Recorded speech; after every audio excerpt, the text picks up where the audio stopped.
It was a day and a night of protest in Seattle. Thousands of people marched through the streets of downtown Seattle, representing labor unions and environmental groups and family farmers. The environmentalists who are upset.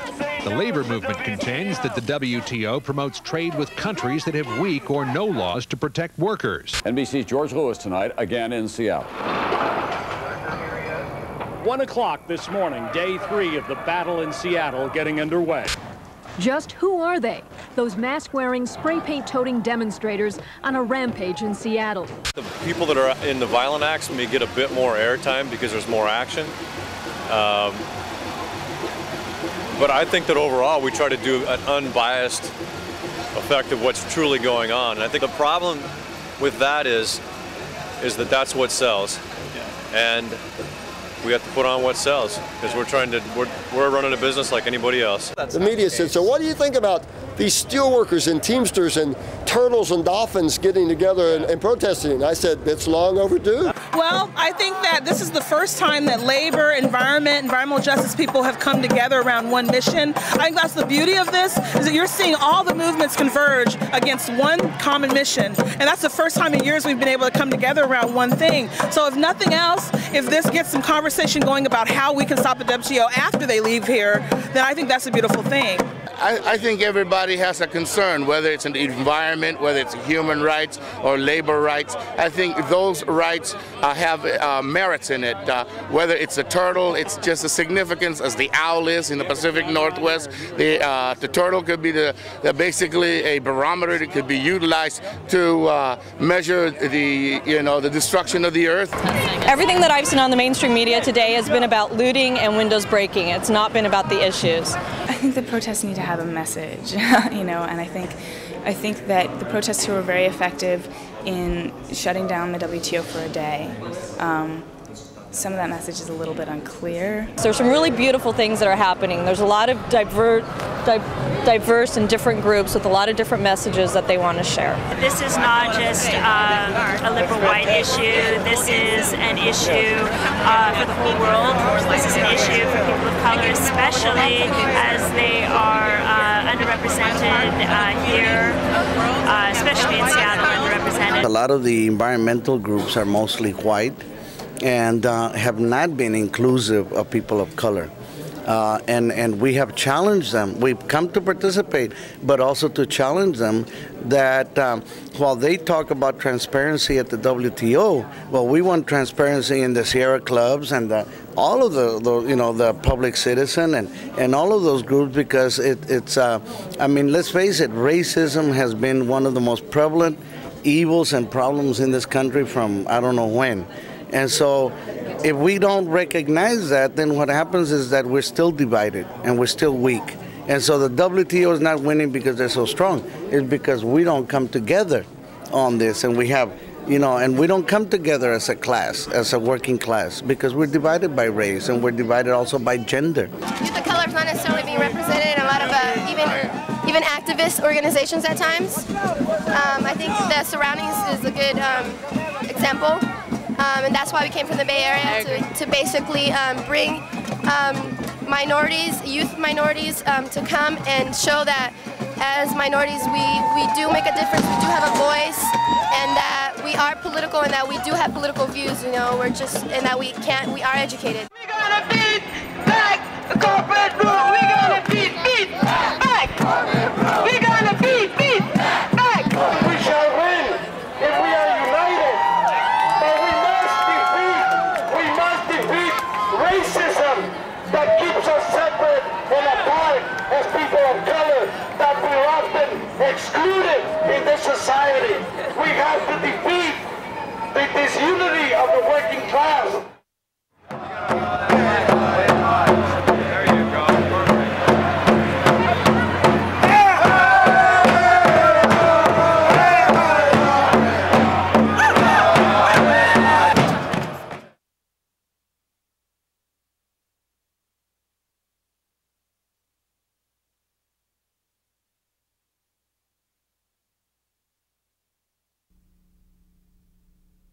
This is a ministerial meeting. It is about the ability of ministers from sovereign governments elected by their people to have an opportunity to put their country's point of view. I look forward to that happening this afternoon. But remember too that over 30 countries, 1.5 billion people want to join the WTO. WTO doesn't have to take heed. WTO has to be destroyed. Our position is very clear on that. I mean, there is nothing to save in WTO. There's no social clause or whatever it's going to work it out, because the basic principle of WTO is making a world market for transnationals and putting as much of the world economy as possible in the hands of transnationals. And so if they put a little bit of greenwash or labor wash on that, it's not going to change anything. What we need to do is destroy WTO. We don't want an elite club of rich corporations determining the fate of millions of people, and that's what the WTO is doing, and that's why we're here. As we're seeing here in Seattle, is classic implementation of what the World Trade Organization and its leaders, which is basically 7 countries, 7 men that control that whole body. Make no mistake about it. There is no democracy there. There is no transparency. All of the decisions have already been negotiated and agreed upon by the G7. This thing was a show in order to impress the world that they were going to establish the next round, the Millennium Round, that was going to go well beyond the original scope of the General Agreements of Trades and Tariffs. If you pay attention to what they've been doing the last several years, it's a gradual. It's not really gradual on their part, but it's gradual the information that comes out. Between getting down in France for beef that they don't want, they're telling people what they have to do, and they're telling governments what they have to do. They're telling the French people they have to accept things they know isn't good for them, and their government can't even ban it without having WTO come down on them. And the people that are calling these shots don't have to answer to anybody. They're not elected. We cannot have access to market. It's very difficult. I mean, trade barriers and so on. We have to fight against multinationals. It's very difficult. We don't have the same strength. Well, they're trying to get all the nations' food standards homogenized into one international standard that comes from Codex Alimentarius, which is an outfit in Rome that's dominated by corporate food companies. So it's a way of harmonizing all food standards downward and leaving consumers unprotected because these standards are pretty weak to begin with. They're like industry standards.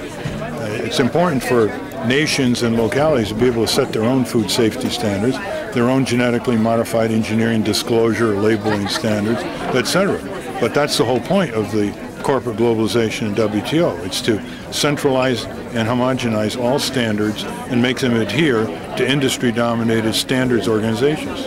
Today, the enemy is not so much USDA. They've done all the damage they can do. The biggest enemy now is the people like Archer Daniels, Midland, Monsanto, DuPont. These are the people that control the inputs that farmers use, and that means they affect the cost of production. They also control the products that farmers sell, so they affect your opportunities at income. When your cost of productions are high and you can't do anything about it, and your opportunity for income is low and you can't do anything about it, you're caught between the devil and the dark blue sea. And that's where farmers are in general today.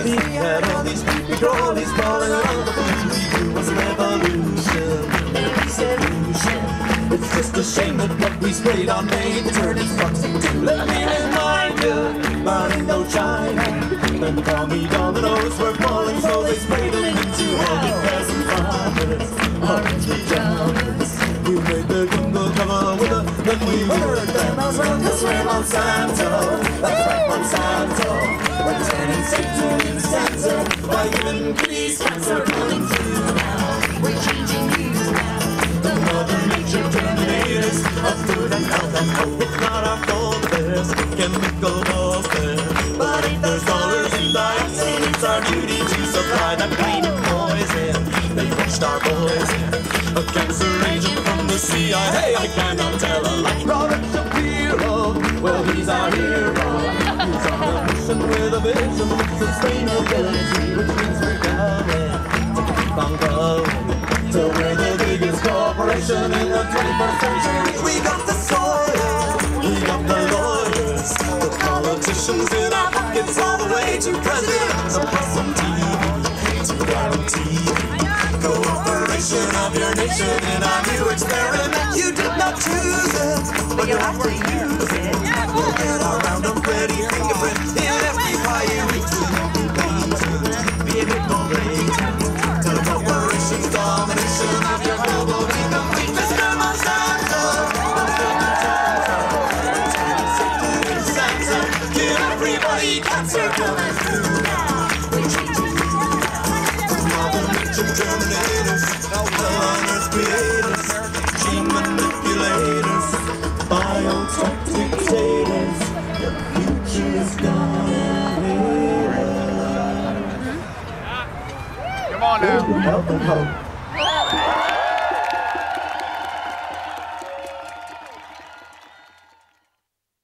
Well, one of the issues that we're bringing here is that a lot of the decisions that this World Trade Organization is making is going to disproportionately impact our indigenous peoples from throughout the world. A lot of the natural resources that are out there lie within indigenous traditional territories, from the Inuit in Alaska, the Quechin Athabascan in the North Slope or the Arctic National Refuge area, where corporations, as part of this globalization, want to open it up for oil development, to our tribes in the Great Lakes that are very concerned about the commodification of water, the mass exportation of water, and how insane that we've come to a point in society where we have certain rights to what was given to us by the Creator for everyone to share equally, and that's water, which is a life giver. So how can one own water and trade it away like it's a trade good item, like it's a bead? When you live in a country and you can see the direct impacts of sort of globalization and what corporations do, and one of the things that we're doing now is looking at the impact of the TRIPS agreement, as you might have heard, and it's just incredible. The more you read about it, the more outrageous everything sounds. Intellectual property rights. I mean, I'm a lawyer, and when we learned about intellectual property rights, it was a good thing, I mean, according to the textbooks. But you then tend to see the impacts of intellectual property rights and how it works against poor people, not just in developing countries, it's poor people everywhere. And we heard the story about AIDS treatment and drugs. We also know of stories about farmers who now can't save their seeds. They have to buy seeds. And you hear about, corporations now getting into biotechnology because they think it's going to make them loads of profits. They think that by shuffling genes around and making things, apparently new things, out of other people's knowledge and out of different manipulation of different genes, they are trying to use intellectual property rights to protect their interests and to force these products on people who may not want them. What they're trying to patent through the TRIPS agreement is the biological resources, and those biological resources lie in the third world. And each time they take a patent, somewhere or the other they're having to steal either our knowledge or our biological material. And that means dispossess the poorest people whose only wealth is their biodiversity. Their only wealth is the fact that they can have seed, sow it, and eat next year's harvest. Their only medicine is that they can collect medicinal plants and heal themselves. So yes, the patent regime is a sure way to steal from the poor and dispossess them and impoverish them even further. Other things that we want to bring here as a message is how the WTO allows the patenting of intellectual property rights and even the patenting of our human genome. Our genetic information is no longer becoming ours, and it's another crazy situation to where we've come to a point to where society feels that we can own life And all these are at stake on how globalization has come to a point to where people don't have no say in this. East India Company is the way the British came to India. They came as traders, they brought them missionaries, and soon we knew they had colonized us. They used our natural resources and then sold the manufactured goods back to us, and that prompted the movements where Indians had these bonfires where they threw in these products made in England. That is when Gandhi launched the Quit India movement, when Indians were told we could not manufacture our own salt.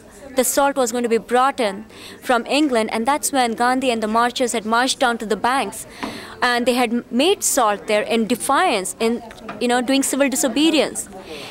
This is no different because today again these companies are extracting natural resources, not just from countries like India but all third world countries.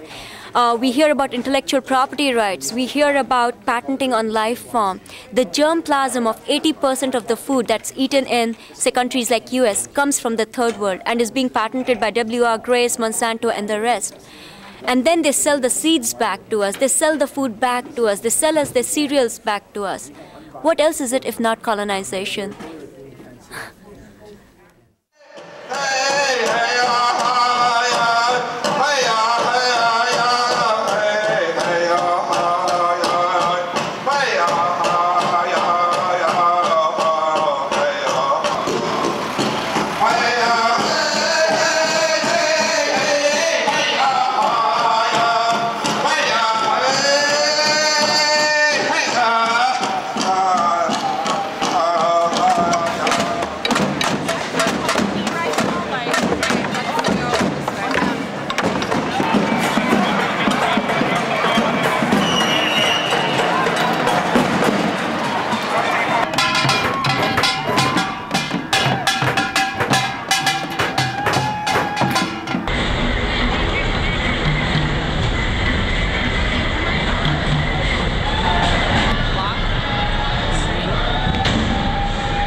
I think that protest is an effective means of social change. I also think that property damage is an effective means of social change. I think that singing in the streets isn't doing much, but I've seen people breaking windows and spray painting, and I think that that has been an effective way to call the corporation's attention. They're not threatened by people out here in the streets singing and dancing like they did in the 60s. That didn't change anything in the 60s, and it's not going to change anything now.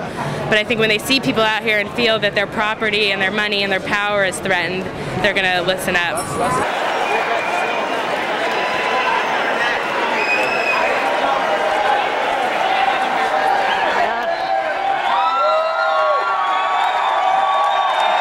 I think that this is amazing, you know. I can't remember the last time that the people took over downtown city. Pretty much downtown Seattle has been taken over by people. We see that, you know, we are here since 30 minutes and we cannot get inside there.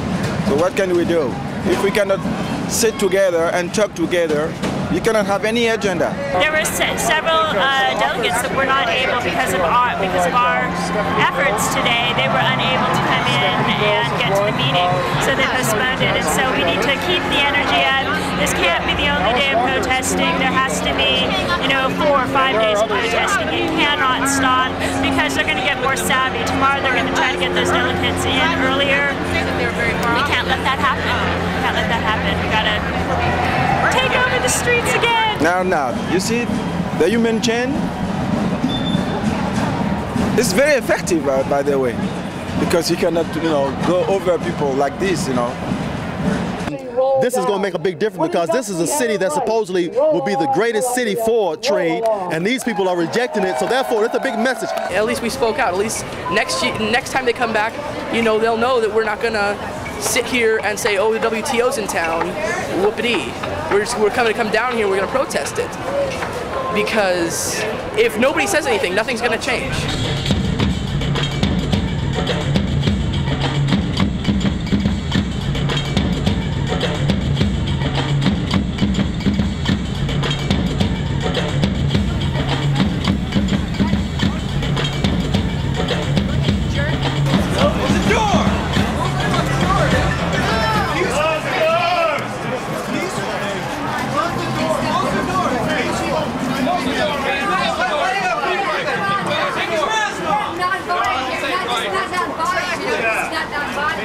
Wait, take off your mask. You're being violent. Take your mask off. You're being violent. You're being violent. Stop your violence. Fuck that stuff. Bullshit. Fucking violent. You're violent. You're getting peaceful. Violent. You're peaceful. Fuck you. Take a look in the mirror. You're just as fucking bad as that. Yeah, I throw my friends in jail all fucking day, every day, right? I'm not saying that you do that. I'm not saying that. Why are you actuating violence against the people who target? You are turning against each other. Know your enemy, okay? It's the fucking cops and it's a fucking state. Chill out. I'm trying to fucking keep it peace and you're fucking just peace, dude. Yeah, fuck peace. Justice and peace. No justice, no peace. I spent the whole day outside looking at the protesters and trying to find out what the cause is, and I've seen every possible cause, about 90% of which have nothing to do with trade or the World Trade Organization. So it's left me kind of perplexed. Anyway, I'm going to get in before I get gassed again. Labor and environmental movements coming together, and there's peace movement, there's people here looking out for women and children, farmers, all that, you know, it's like if we all come together, we're not marginalized. So I want to make a quick announcement, and this is super, super exciting. The steel workers are going to meet with us halfway through the route. That is, they're with us. They're on the same thing as us. And let's feaster someone else. Solidarity forever. Solidarity forever. For the union makes us strong. Unions are angry at how trade has not benefited them. They saw NAFTA and what NAFTA has done. It hasn't improved the lives of American workers or Mexican workers. And it's about time that these trade ministers realize that they can't just do their deals with the corporations. They have to consider the working people. We have not been noticed or been watched or been listened to, and so we created our own protest rally to come through. One note is that we're the only rally that was never given a license to rally, and that was one thing is because we're coming from the South End, we're coming from the International District, and then they know that we're composed of international delegates, and so that's one thing that they know is very dangerous. Well, there's not many black people who can afford to get here. I know Washington, there's not a lot of people, so you can't afford. I can afford to get here if I didn't have a friend of mine who helped me. You know, it's a lot of money to get out here. That's one thing that we don't have is money. People say we want a lawsuit, but we ain't got no money. They ain't gave us no money yet. So, you know, that's why they're not here. That's why black people are not involved in the movement.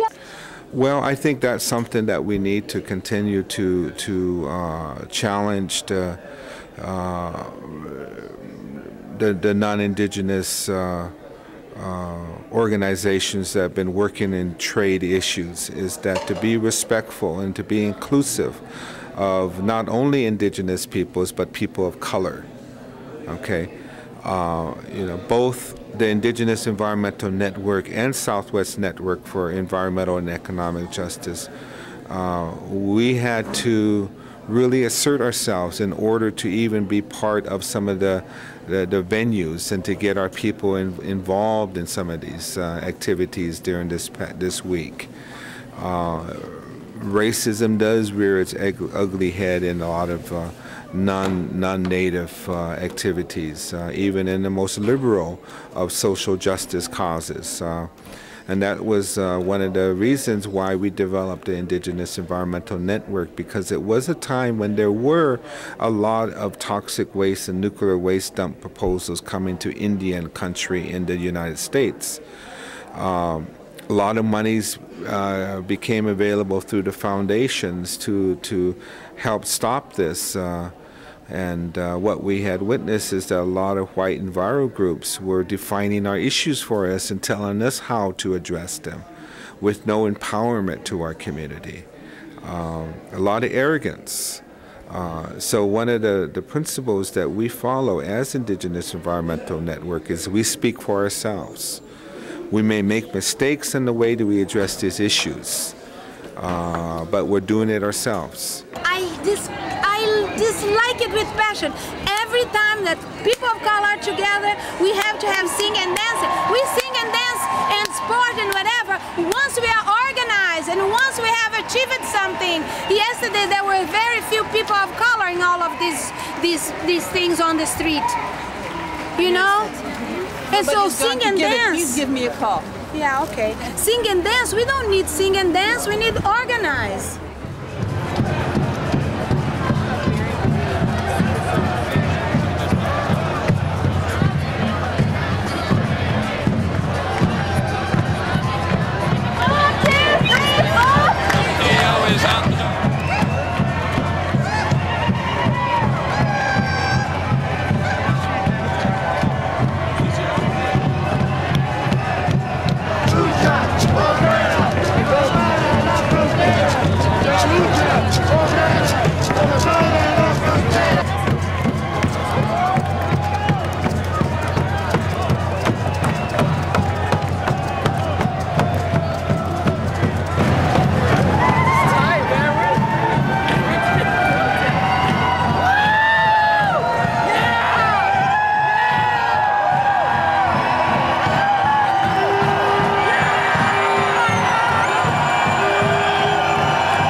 Seattle, sometimes we wonder as indigenous peoples what he would think about what has happened here and what is going on.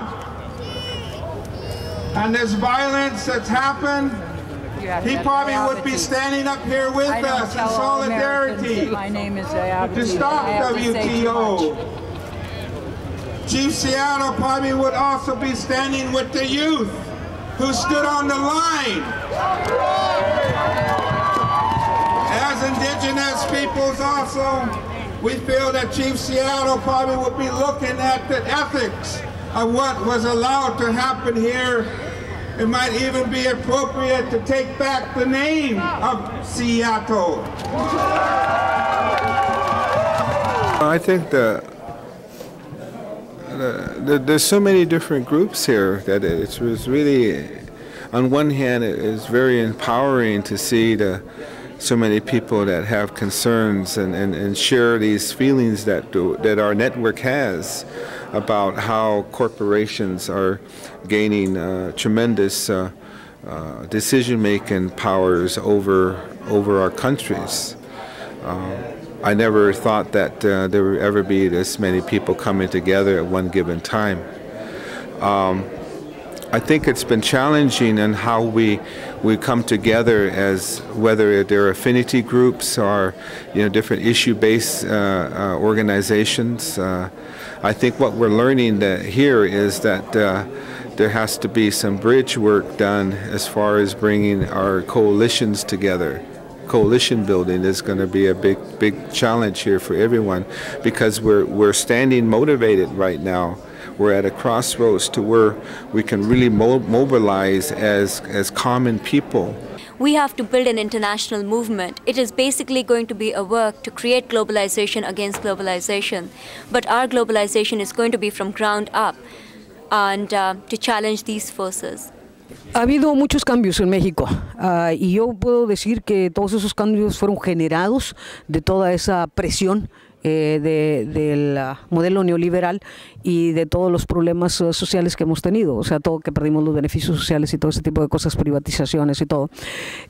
Nos hemos conectado porque una de las, así como ahorita quieren distorsionar los efectos de esta verdadera marcha, una de las situaciones, estrategias que hacía nuestro gobierno era tener muy aislados al norte del sur. Toda la maquila, todo ese movimiento era como si fuera en otro país, como si no fuera en México, y nos trataban de tener totalmente desconectados con los indígenas, con el centro, etcétera. Ahorita ha habido una gran articulación en nuestro país de estos movimientos de la sociedad civil, de los estudiantes, de las maquilas, de los indígenas. Estamos todos conectados porque estamos conscientes que el único problema es la política neoliberal.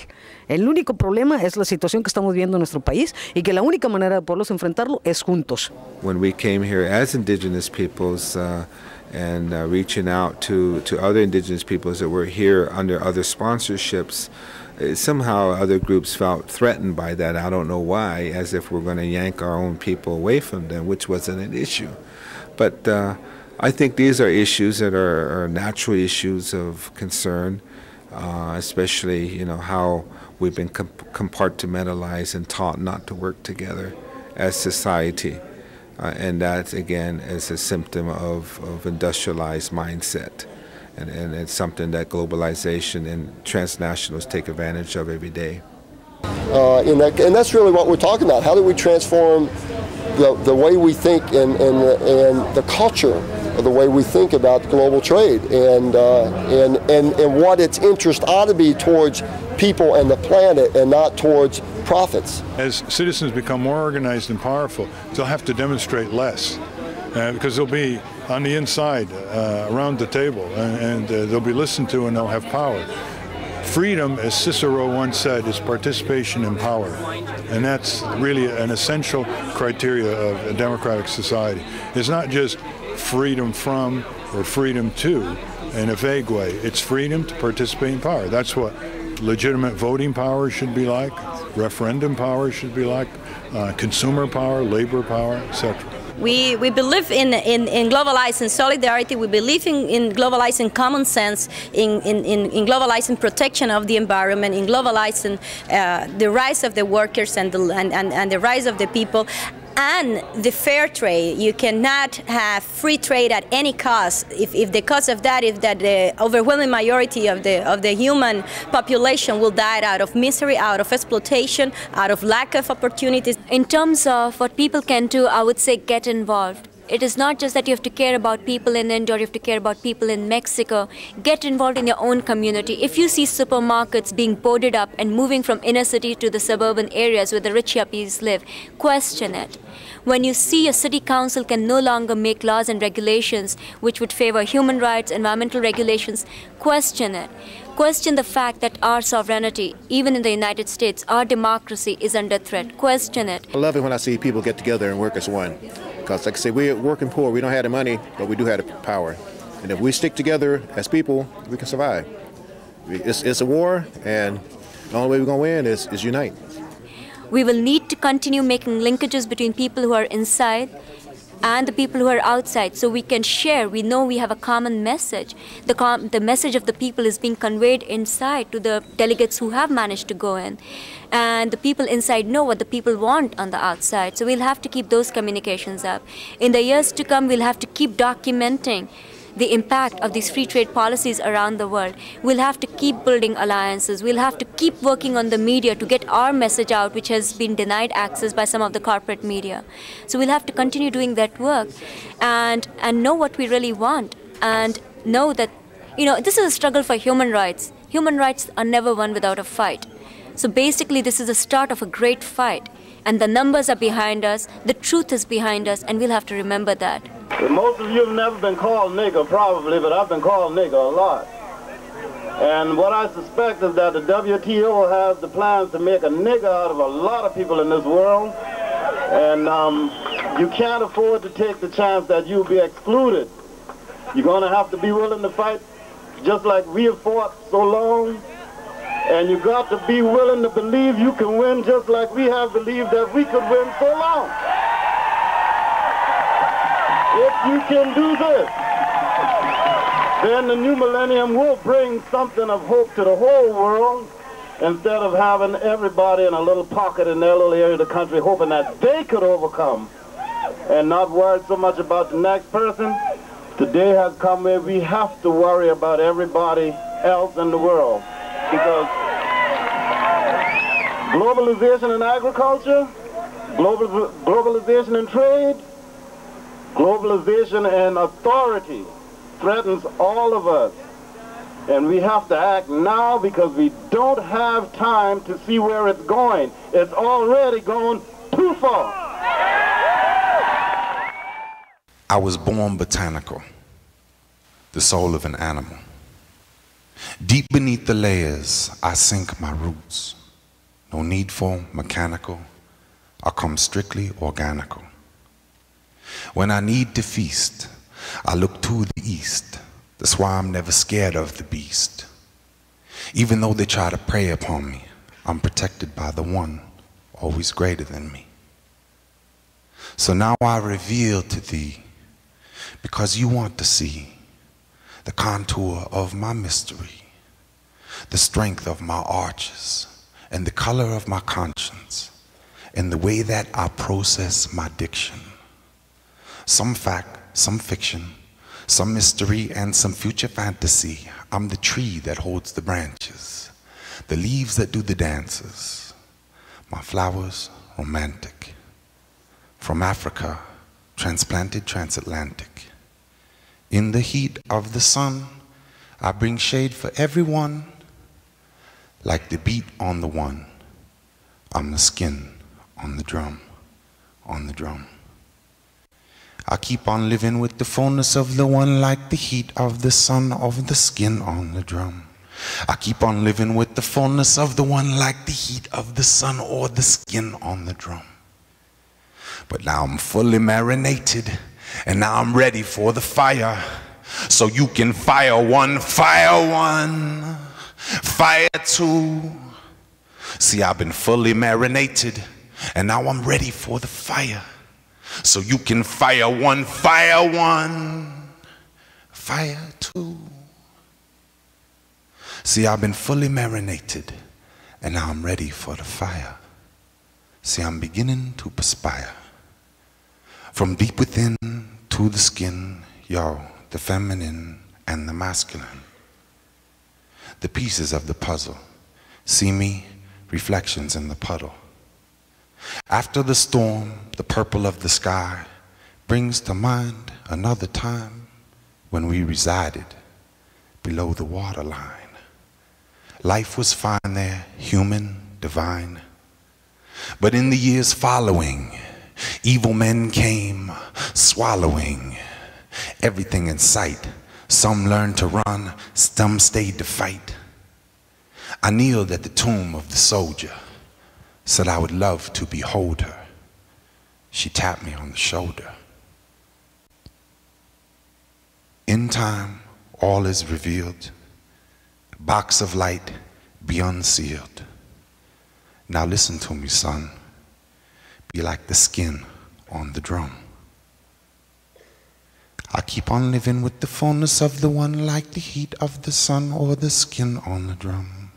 I keep on living with the fullness of the one, like the heat of the sun or the skin on the drum. But now I'm fully marinated, and now I'm ready for the fire. So you can fire one,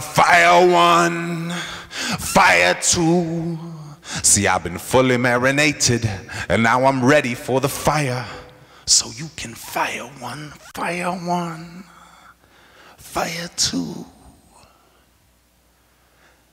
After the smoke clears and the flames have been gone, just as the morning dew are the teardrops of the night, my emotions are always there for you and will never leave you dry. Peace.